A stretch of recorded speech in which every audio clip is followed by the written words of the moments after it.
میرے محبوب کریم علیہ السلام نے ارشاد فرمایا جس کی 4 بیٹیاں ہوں یا 4 بہنیں اس کے ذمے لگ جائیں، والد بوڑھا بیمار ہو جائے یا انتقال کر جائے، 4 بیٹیاں یا 4 بہنیں اس کے ذمہ داری میں آ جائیں، وہ انہیں پڑھائے، اچھا ادب سکھائے، عزت کے ساتھ رخصت کر دے۔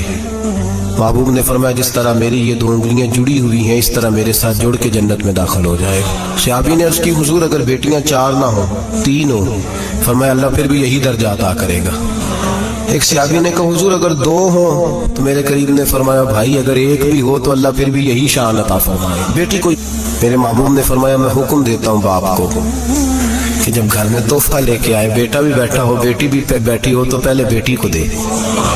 میرا حکم ہے باپ کے لیے، بیٹا بھی ہو بیٹی بھی ہو جب دینے لگے تو پہلے بیٹی کو پہلے دے، اس کو پہلے عطا کرے، اس کے ساتھ پیار زیادہ کرے، بیٹی کو عزت دی۔ میرے حبیب کریم علیہ السلام نے ارشاد فرمایا جب کسی کے گھر بیٹی پیدا ہوتی ہے تو باپ کے ذہن میں تھوڑا خیال آتا ہے کہ اللہ جانے کیا بنے گا۔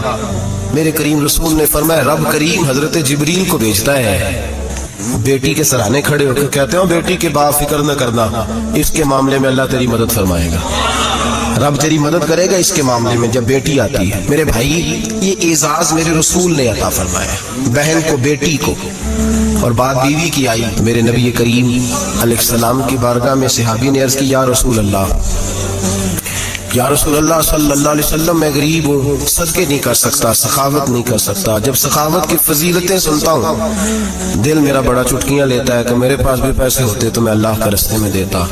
حضور نے فرمایا تو حلال کی روزی کما کے اپنی بیوی کے منہ میں لقمہ دے، اللہ تجھے سخاوت کرنے کا درجہ عطا فرمائے، اللہ تجھے بڑی سخاوت کے درجے اللہ تجھے دے گا۔ تو اس کی اور کیا لفظ ہے حدیث پاک میں، خیرکم لأہلہ وانا خیرکم لأہلہ، فرمایا حاجی بھی اچھے، نمازی بھی اچھے، صوفی بھی اچھے، درویش بھی اچھے، سارے اچھے، لیکن میں سب سے زیادہ اچھا اسے سمجھتا ہوں جس کا اپنی بیوی کے ساتھ سلوک اچھا ہے، جس کا اپنی بیوی کے ساتھ نرم رویہ، جس کا اپنی بیوی۔ اور کیا ارشاد فرمایا وانا خیرکم لأہلہ، گھر جا کے پتہ کر لو میری 9 بیویاں ہیں اس وقت جو موجود ہیں، فرمایا میرا ان سب کے ساتھ سلوک اچھا ہے، ساری میرے سلوک سے مطمئن۔ میرے بھائی حضور نے اعزاز دیا بہن کو، بیٹی کو، بیوی کو، عورت کو،